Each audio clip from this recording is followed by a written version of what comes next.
Nós estamos iniciando a série chamada Castelo de Areia, Ambições que Desmoronam. E a gente tomou emprestado algumas ideias de um livro de Timothy Keller, pastor na Igreja Presbiteriana em Manhattan. A gente já citou ele algumas vezes. O livro dele é Deuses Falsos. E nós tomamos algumas das ideias dele no livro e nós vamos trabalhar com isso nas próximas semanas. A gente vive numa região litorânea e provavelmente todos nós, em algum momento da nossa vida, seja quando criança, seja agora quando pais, ou seja quando avós, gastamos tempo sentado na beira da praia, com baldinhos e pazinhas, fazendo castelos de areia. E dependendo da exigência dos filhos, ainda o castelo tinha que ser um pouquinho melhor, tinha que ter uma torrezinha, um pátio, tinha que ter um fosso, porque nos desenhos animados todos os castelos têm um fosso, e de repente a criança já tinha desistido daquela ideia e você continuava lá, terminando o castelo. E de repente aquela obra então pronta, planejada, executada, com muito tempo gasto, você desvia o olhar por um instante, vem aquela onda, que nem chega a ser uma onda, vem só aquele restinho dela, só aquela espuminha branca e começa a invadir o seu fosso. E quando invadiu o fosso, já era, o castelo desaba. Não é assim? A gente tomou essa imagem emprestada para a gente começar a falar das coisas que nós idealizamos e que de repente, por uma circunstância, pode ruir. Tem outras coisas que fazem os nossos castelos de areia desabar. A praia está cheia e de repente naquela agitação das crianças jogando futebol e uma bola despretensiosa como a onda, vem quicando e quica em cima da sua torre. E o castelo de areia desmorona. Podem ainda ter aquelas crianças como eu fui, que vendo um castelo na areia, bem montado, bem bonitinho, propositalmente, deixam a bola correr para lá, pelo prazer de ver destruído. Eu já mudei, graças ao Senhor Jesus, minha vida foi transformada, só pelo prazer de ver destruído aquilo que o outro estava fazendo. A nossa vida tem semelhanças com isso. Nós sonhamos, nós planejamos, nós construímos, e de repente um descuido, uma circunstância, alguém que está naquele mesmo espaço, alguém com maldade, e os castelos desabam. Seja porque o projeto era frágil, seja pelas circunstâncias, ou por alguma outra coisa. A que projeto você tem se entregue atualmente? No que você está gastando tempo, o que você deseja fazer? A gente está começando um ano. E geralmente, final de ano, começo de ano, a gente para um pouquinho para pensar nas coisas que a gente quer para esse ano. Os sonhos, os planos. Qual é o teu projeto de vida? Você quer casar, você quer ter sucesso profissional. No que você está empregando o melhor do seu tempo agora? Hoje de manhã encontrei alguém no pátio, no final do culto, que não é da comunidade, e a pessoa ainda está de férias, e disse, estou levando a minha vida como deveria, bem devagarinho. Não vou dizer que ele é mineiro. No que você tem gasto as tuas forças nesses dias? Tim Keller, que é de quem a gente toma algumas das ideias então dessa série, ele vai dizer nesse livro, na introdução dele, porque ele vai falar dos deuses falsos, e antes disso ele vai dizer o que ele entende por idolatria. E uma das frases que eu separei então, ele vai dizer assim: um falso Deus é qualquer coisa que seja tão central e essencial em sua vida, que caso você a perca, achará difícil continuar vivendo. Interessante isso, porque quando nós falamos de idolatria, quando nós pensamos de idolatria, a gente logo pensa nos totens, nas imagens, e a gente diz, não, isso é primitivo. A gente não é assim, a gente não faz, a gente não está reverenciando essas coisas. Mas de repente, na nossa vida tem coisas que, se forem tiradas, parece que tiram o ar que nós respiramos. E isso vai ser diferente para cada um de nós, que de repente, numa situação de demissão, entra em desespero. Numa situação de crise familiar, entra em desespero, porque não sabe viver sem aquilo. E o Tim Keller vai dizer: se é assim na tua vida, se você consegue pensar num objeto, numa coisa, sem a qual você não viveria, esse é o teu ídolo. Idolatria é quando qualquer outra coisa ocupa o lugar na tua vida que é exclusivamente de Deus. E isso não necessariamente é uma coisa ruim. Pode ser o teu sonho, que você colocou lá no centro da sua vida, e você corre atrás disso. Pode ser o sucesso profissional, pode ser cuidar dos teus filhos, pode ser um monte de coisas, que não necessariamente são ruins, mas que estão ocupando o lugar que é de Deus. E de repente, os castelos de areia desmoronam também para nós. Uma segunda frase é de um pensador do final do século XIX, início do século XX, chamado Gilbert Charleston. Ele diz assim: quando o ser humano deixa de adorar a Deus, ele não adora nada, no sentido de que ele fica neutro nessa história. Deixou de adorar a Deus, agora eu escolhi que eu não vou adorar nada. O Charleston diz: quando o ser humano deixa de adorar a Deus, ele adora qualquer outra coisa. O lugar que é de Deus na nossa vida, nós vamos colocar alguma coisa ali. Vivemos um tempo em que as pessoas cultuam dinheiro, cultuam a beleza, cultuam o poder, cultuam inclusive o seu cônjuge. E esse é o assunto que nós queremos tratar hoje à noite. Se você prestou atenção no trailer, ou se você viu a divulgação ainda em outro lugar, o título da pregação dessa noite é provocativo. O amor não é tudo o que você precisa. E certamente, todos nós em algum momento da nossa vida, ouvimos que a única coisa que a gente precisava era ser amado. Todos nós em algum momento da nossa vida ouvimos que tudo o que nós precisamos é de alguém que nos ame. E o ser humano ganha significado quando tem alguém que o ama e a gente se sente importante. E quando a gente ama alguém e essa pessoa corresponde, a gente caminha, parece que está flutuando.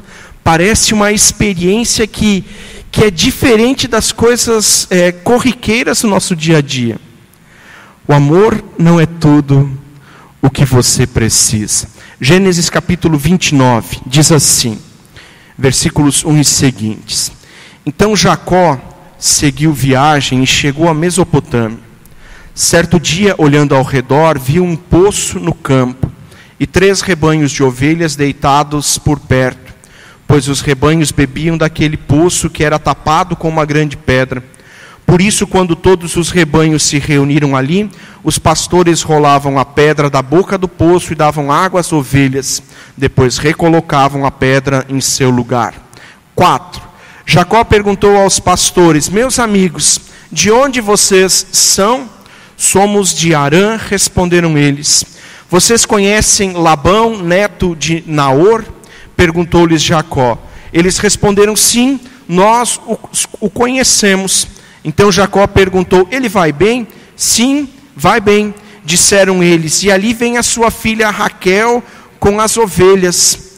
Disse ele: olhem, o sol já está alto, não é hora de recolher os rebanhos? Deem de beber as ovelhas e as levem de volta ao pasto.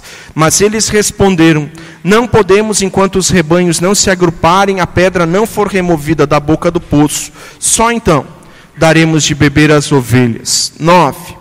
Ele ainda estava conversando quando Raquel chegou com as ovelhas de seu pai, pois ela era pastora.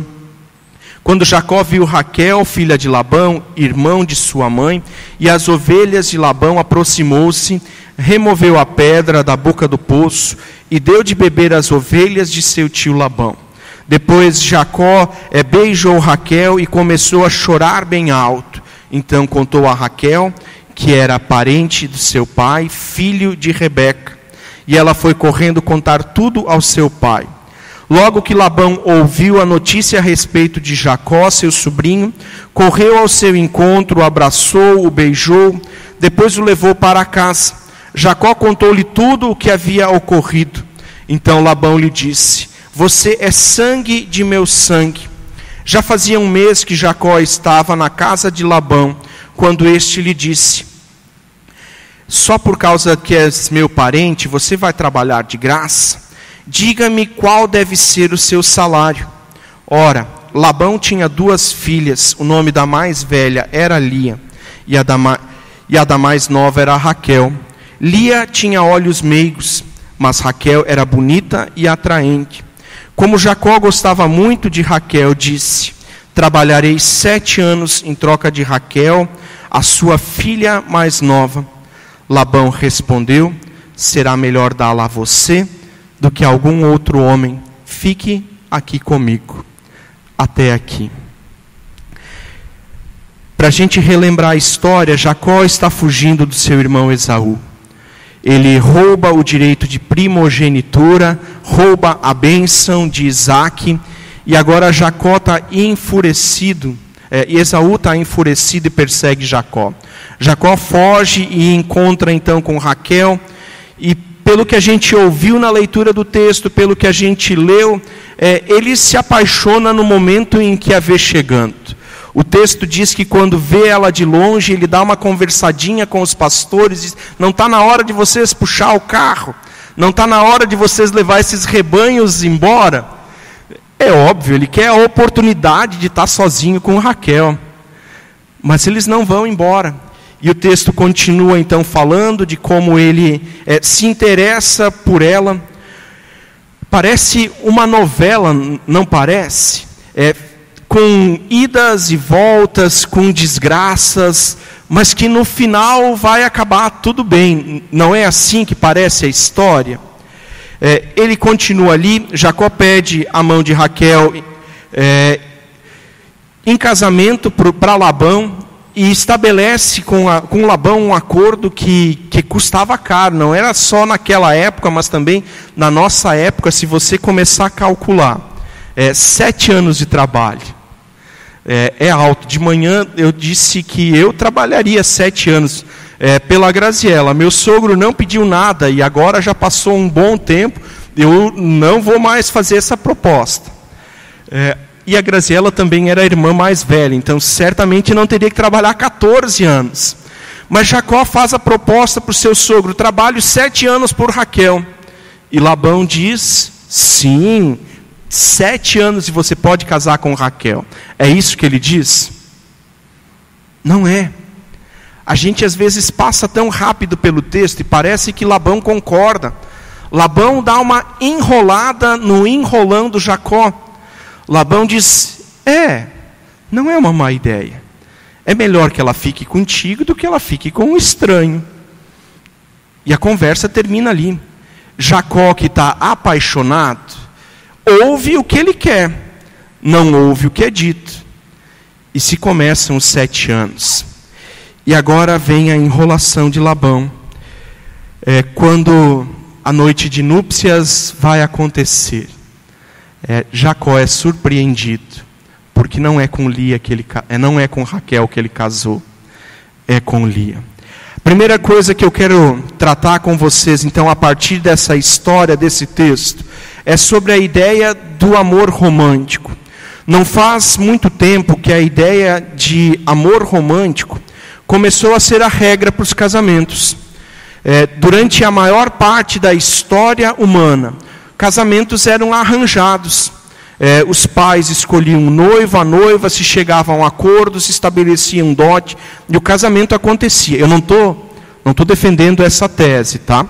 Estou dizendo que a maior parte da história humana foi assim. A gente começa a pensar na ideia de romance para estabelecer um laço de casamento a partir do século XIX, final do século XIX, início do século XX. Até ali, mais de 5, 10 mil anos da história da humanidade, os casamentos aconteciam por algum acordo de conveniência, de um reino com outro reino, de uma família poderosa com outra. Não aconteciam porque alguém viu a menina e de repente se apaixonou por ela. Muito menos da mulher ter olhado para um homem, ter chegado para o pai e dizer: quero casar com esse. A ideia de um amor romântico, ela começa a ser difundida quando a gente começa a ouvir nas músicas a respeito disso. Quando as músicas começam a dizer: se você não estiver apaixonado, não casa. Se você desapaixonar, casa outra vez, e casa outra vez, e casa outra vez. E agora a gente ouve tanta coisa. Ano passado, acho que eu devo ter começado mais ou menos com a mesma história.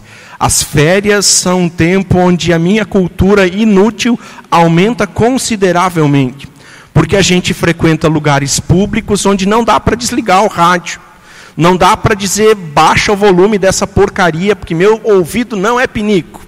E a gente vai ouvindo aquelas coisas e de repente tem algumas frases que eu trago de cultura inútil para o resto do ano. Abandonar aqueles refrões melosos é complicado.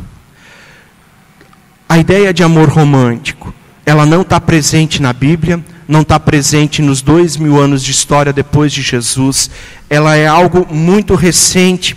Agora, o romance, ele é central para cada um dos casamentos e a gente nem questiona mais isso. Ainda tem alguns lugares onde os casamentos são arranjados, algumas culturas, algumas religiões onde isso ainda funciona assim.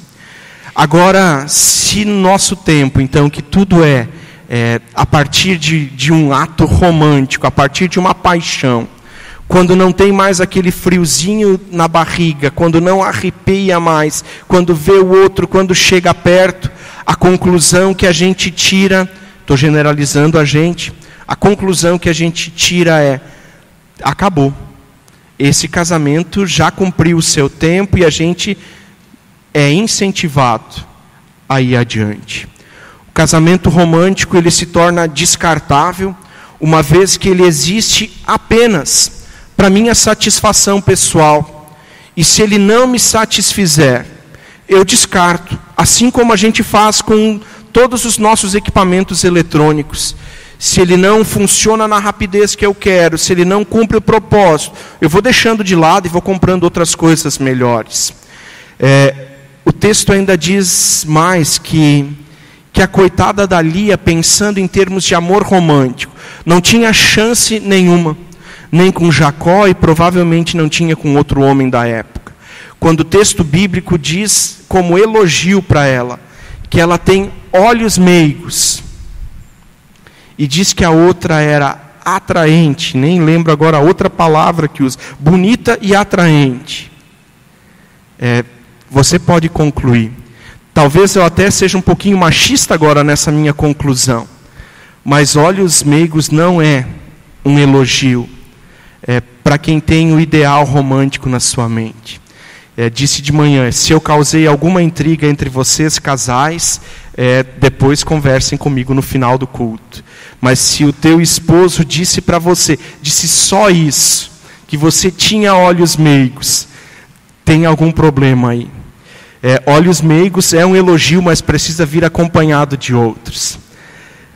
Lia não tinha chance nessa história de amor romântico, mas mesmo assim o pai tenta envolver ela nessa história. Ernest Becker, escritor norte-americano, ganhador do prêmio Pulitzer de literatura, no livro dele chamado A Negação da Morte, ele tenta descrever como essa ideia do amor romântico vai tomando conta na vida de pessoas secularizadas. Secularização é o processo da humanidade se afastando de Deus. Deus, durante muito tempo da história humana, era o centro e em torno disso gravitavam todas as coisas da natureza humana. de Deus se tirava a força, de Deus se tiravam as regras para a moral, Deus era a fonte de todas as coisas. Com o iluminismo, quando a ciência começa a ocupar o lugar de Deus, se começa a falar de secularização, onde o ser humano cada vez mais se afasta de Deus, e Deus não é mais a fonte para as decisões que o ser humano toma no seu dia a dia. Quando a gente está doente, a gente não pensa primeiramente em orar por cura. A gente procura o médico. A gente lê no Google o que a gente tem. Esse processo de secularização fez com que o ser humano se afastasse de Deus e se afastasse da religião. Nesse contexto, o Ernest Becker, ele fala da solução romântica. Pode colocar a frase dele aí.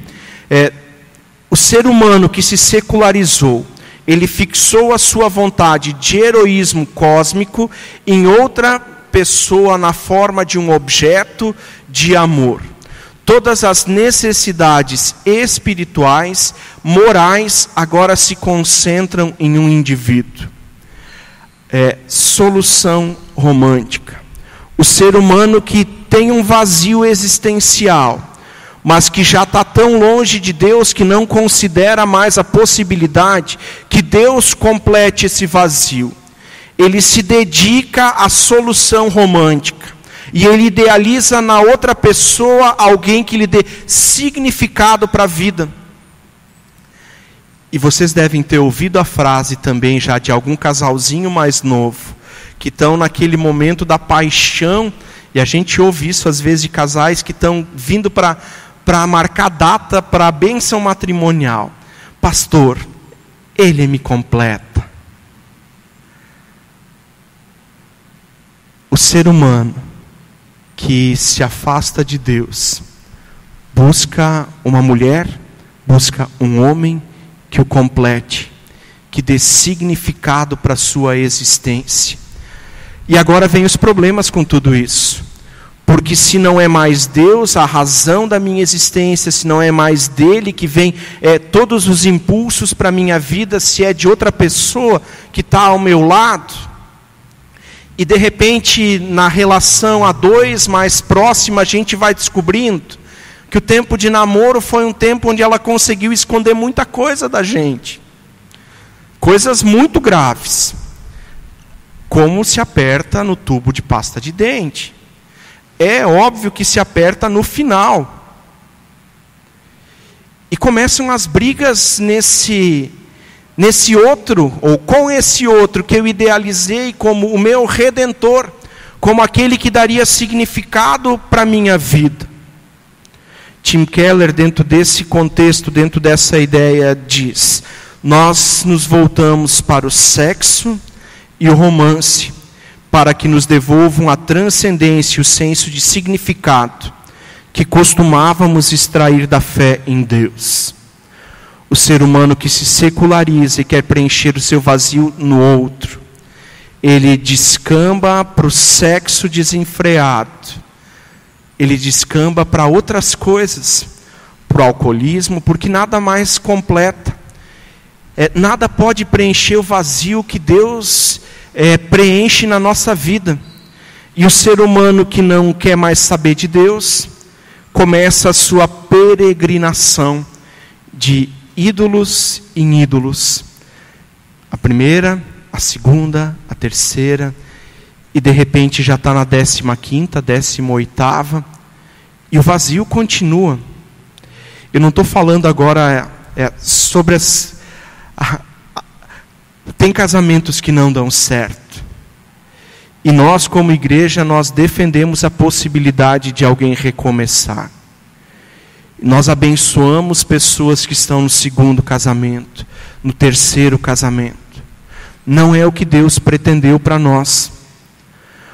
Mas quando nós idealizamos em alguém, para nos dar significado, para dar significado à nossa vida, as coisas começam a fugir do nosso controle.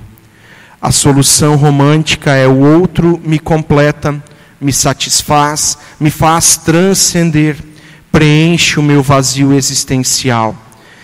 E Se em algum momento você pensou isso dessa maneira, eu lamento e lamento pela pessoa que está do teu lado, porque ela jamais vai dar conta disso, de ser Deus na tua vida, com todas as expectativas que você traz para dentro dessa relação. Ninguém, nenhum de nós, pode ser Deus na vida de outra pessoa. Ninguém de nós pode preencher o vazio existencial que só Deus pode preencher. A ideia de amor romântico, ela fez a gente enxergar as coisas meio tortuosas nisso tudo. Nos faz tirar o foco daquilo que de fato é o vazio que nós carregamos e nós colocamos no romance. Lá pelas tantas nós descobrimos que o vazio continua. E aí já não é mais suficiente aquele happy hour no final do trabalho, a gente precisa mais. Já não é mais suficiente talvez só o álcool, e a gente já se dedica a drogas ilícitas. Já não é mais suficiente a esposa que a gente idealizou e a gente busca sexo fora do casamento. E as coisas só vão morro abaixo, como dizem na minha região.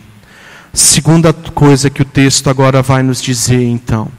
A primeira é que a ideia do amor romântico ela não funciona para todos.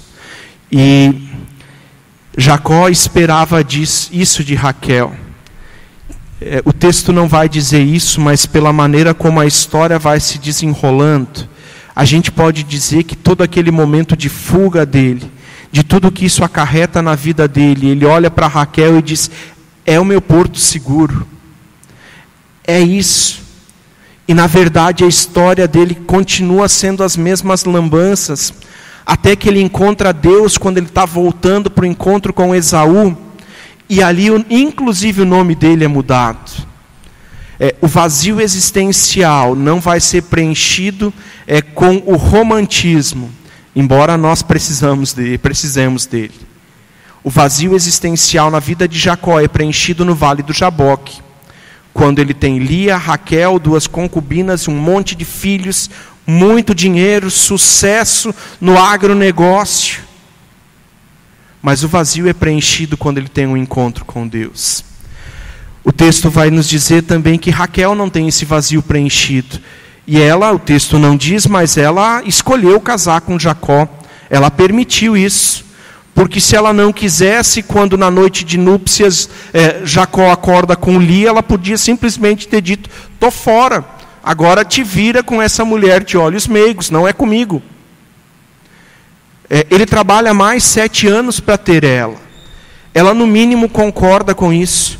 No episódio agora que eles saem da casa de Labão e voltam para a terra dele, Raquel continua preenchendo o vazio existencial dela com outras coisas. Ela furta os deuses do clã do seu pai. Ela ainda não crê no Deus de Abraão, Isaque e Jacó. Ela foge com os deusinhos que o pai dela cultuava. O amor não é tudo o que você precisa.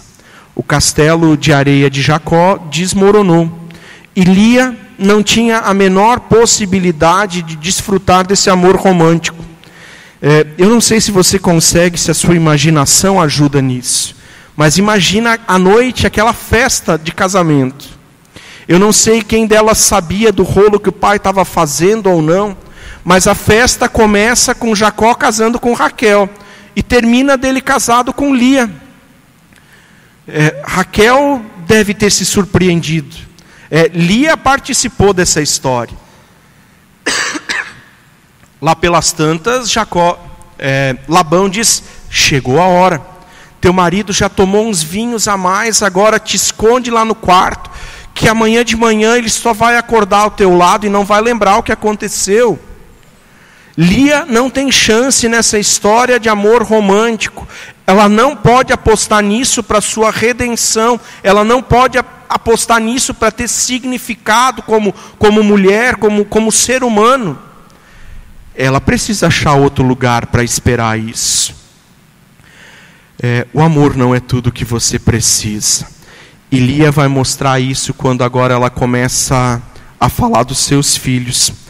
Um pouquinho adiante no texto que que a gente começou lendo ainda Gênesis 29, vai contar do primeiro filho de Lia. Versículo 32 vai dizer assim: Lia engravidou e deu à luz a um filho e deu-lhe o nome de Ruben, pois dizia: o Senhor viu a minha infelicidade, agora certamente meu marido me amará.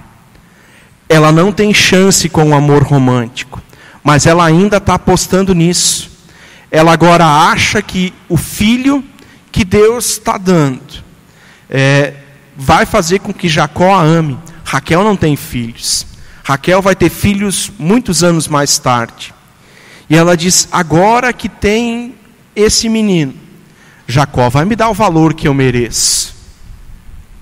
É interessante, né, como os nomes no Antigo Testamento sempre significam alguma coisa. Ruben significa o Senhor viu a minha infelicidade. Eu conheço alguns Rubens, Ruben. Os pais certamente não pensaram, não olharam o que significava o nome. Que dor que carrega essa mulher para colocar o nome no filho. O Senhor viu a minha infelicidade. E ela continua lá, sofrendo porque não é amada. Versículo 33, vai nascer o segundo filho. Lia engravidou de novo, quando deu à luz outro filho, disse: porque o Senhor ouviu que sou desprezada, deu-me também esse. Por isso o chamou de Simeão. Simeão significa o Senhor ouviu que sou desprezada. Ela é infeliz, ela é desprezada pelo marido. Quem precisa de um amor assim? Terceiro filho, versículo 34, nasce Levi. De novo engravidou e quando deu à luz a mais um filho, disse: agora, finalmente, meu marido se apegará a mim, já que lhe dei 3 filhos, por isso deu o nome de Levi. Levi, o nome dele não tem nenhuma referência a Deus, simplesmente significa: agora o meu marido vai se apegar a mim. 3 tentativas de encontrar redenção, de encontrar significado, que não vem. Ela continua infeliz, ela continua desprezada. E Jacó não se apegou a ela, porque ele ama a Lia. Raquel não ama a Lia. E por fim, agora, versículo 35, onde parece que ela desiste de Jacó. Engravidou outra vez, quando deu à luz a mais outro filho, disse: desta vez louvarei o Senhor. Assim deu-lhe o nome de Judá. Então parou de ter filhos. Interessante, né? Eu não sei se você já leu esse texto de Gênesis com essa perspectiva de que Lia vai sofrendo e de que Lia está esperando que Jacó dê significado à vida dela, e ela expressa isso no nome dos filhos, e nem assim o tapado percebe a dor dela. Até que chega um momento em que ela diz: desisto, daí não vem nada. E ela diz: agora eu louvarei o Senhor. Tem mais um detalhe na maneira como Lia vai tratando do nome dos filhos. Deus é chamado, e isso também aparece no texto escrito do Antigo Testamento, por alguns nomes. O nome mais comum, quando a nossa Bíblia traduz por Deus, é que apareça lá El ou Elohim. São os nomes genéricos para todos os deuses que todos os vizinhos, os cananeus, filisteus, todos eles chamam o seu Deus por esses nomes, El ou Elohim. Quando Jacó fala com Deus primeiro, ele está falando com Elohim. E agora Lia não usa essas duas palavras. No texto hebraico, Lia usa a palavra Yahvé, que nós cantamos a música Yehová. No hebraico ele é escrito, e a gente fala disso num tetragrama, vocês estão vendo na projeção, que a partir dos 10 mandamentos, quando o povo ouve de Deus que eles não é para usar o nome de Deus em vão, eles param de usar esse nome. Os israelitas não chamam mais de Deus pelo seu nome próprio. Yahvé é o nome próprio de Deus. Traduzem por Jeová, Yehoa. A tradução do hebraico é sempre mais complexa, porque o hebraico escrito não tem vogal. Então, pode ser todas essas palavras como o nome de Deus que a gente usa. Mas Lia trata Deus por Yahvé. Yahvé, sempre que na Bíblia de vocês aparecer Senhor com letra maiúscula, no hebraico é Yahvé. As 3 vezes que Lia dá nome para os filhos, usando o nome de Deus, ela está usando Yahvé. Yahvé viu a minha infelicidade, Yahvé viu que sou desprezado, até que ela cansa e diz, chega. A razão da minha existência é louvar o nome do Senhor, é louvá-lo pelo que Ele é. Lia encontra redenção, não no marido, porque o amor não é tudo que você precisa. Lia encontra redenção naquele que é. E é assim que Deus se apresenta com esse nome para Moisés na sarça ardente, Êxodo capítulo 3. Eu sou o que sou. Lia encontra redenção, encontra significado para a sua vida, naquele que é. Ele não está sujeito às ondas que aparecem, ele não está sujeito a uma praia cheia, ele não está sujeito aos meninos mal educados, mal intencionados, que fazem os nossos castelos de areia desabar. O que significa, o que redime Lia, não é o casamento. E também não vai ser assim contigo e comigo. Com isso eu não estou dizendo que ser casado é ter um relacionamento bom, ser correspondido nisso, que isso não é bom. Mas o que dá significado, o que preenche o vazio da tua alma, da tua vida, é o encontro com esse Deus que tem um nome próprio. Ele não é um Deus genérico como tantos outros. É um Deus que é o que é. Para a gente finalizar ainda essa história, Judá é esse filho que Lia diz, vou louvar o nome do Senhor. Gênesis 49, Isaac, já com o novo nome, não é mais Israel, não é mais Jacó. Às vezes é muito nome, é Abraão, Isaac, Jacó. Jacó no encontro com Deus vira Israel. Israel está abençoando seus filhos, e quando chega a vez de Judá, ele diz, os teus irmãos te louvarão. O cetro, que é o símbolo de poder, nunca se afastará da tua casa. Judá reina. Jesus é descendente da tribo de Judá. E Apocalipse capítulo 5, quando fala do livro e João se desespera dizendo, não tem ninguém que possa abrir o livro, nem no céu e nem na terra. Diz que o leão da tribo de Judá se levanta e abre o livro. Eu não sei quais são as tuas histórias e no que você aposta para ter significado. Se é no teu trabalho, se é estar ao lado de um homem, de uma mulher bonita, bem-sucedida. Eu não sei se você se sente valorizado por essas coisas. O que eu sei é que em algum momento você vai chegar à conclusão que isso não é suficiente. E o castelo de areia começa a desmoronar. A única coisa que pode preencher plenamente o vazio que há na tua vida é esse encontro com um Deus que tem nome próprio. Eu sou o que sou. Siga a nossa comunidade nas redes sociais para receber conteúdo exclusivo, avisos e eventos. É só procurar Comunidade Apóstolo Pedro, no Facebook ou Instagram. Ou acessar o nosso site apostolopedro.com.br.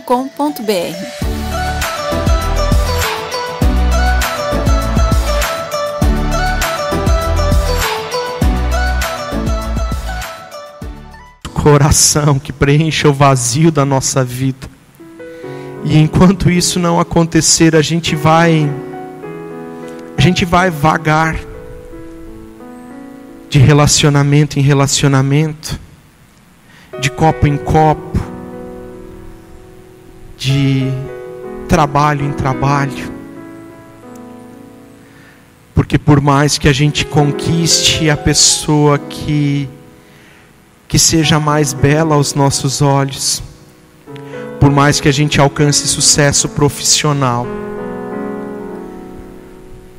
por mais que a gente crie filhos, por mais que a gente cuide das coisas, são castelos de areia frágeis, que podem ser derrubados por circunstâncias contrárias, que podem ser derrubados por pessoas mal intencionadas.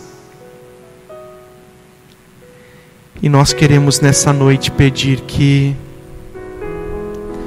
Tu tomes a cada um de nós nas Tuas mãos. E talvez a grande maioria de nós ainda nem tenha entendido que esse encontro contigo preenche o vazio.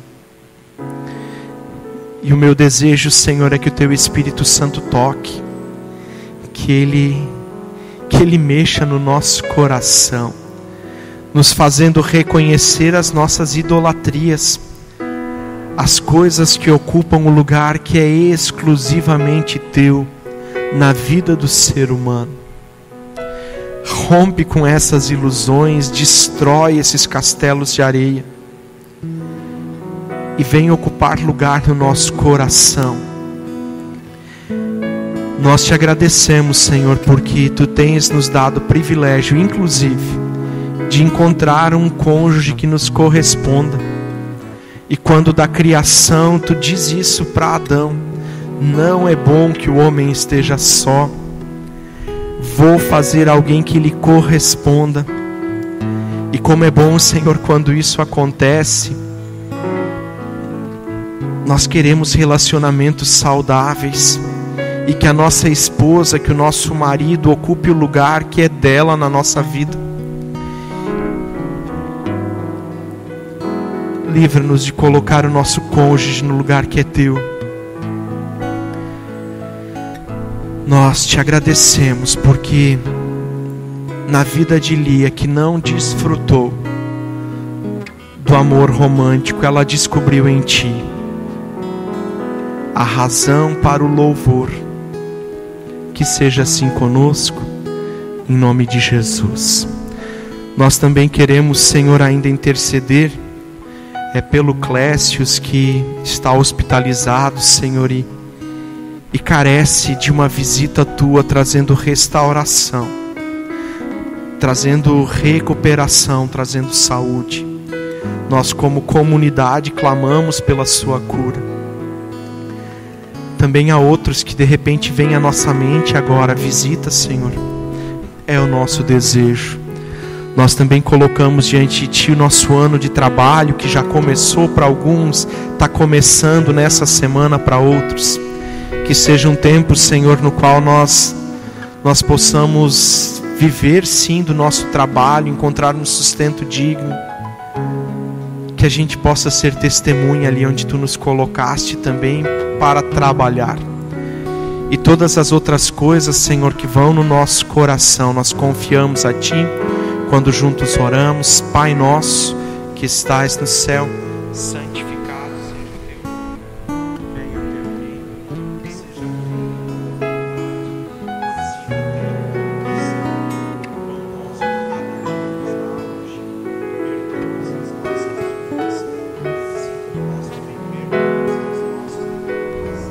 não nos deixes cair em tentação, mas livra-nos do mal, pois Teu é o reino, o poder e a glória para sempre. Amém. Que o Senhor te abençoe e te guarde. Que o Senhor sobre ti levante o seu rosto e tenha misericórdia de ti. Que o Senhor sobre ti levante o seu rosto e te conceda a sua graça. Vão na paz e na graça do Senhor Jesus. Semana que vem continuamos com a segunda pregação dentro dessa série. Sejam bem-vindos, convidem, tragam ainda. Você viu alguém que não estava aqui hoje, lembra ele que os cultos já iniciaram. E no mais, uma boa e abençoada noite. Nós encerramos ainda com mais um louvor, Juninho.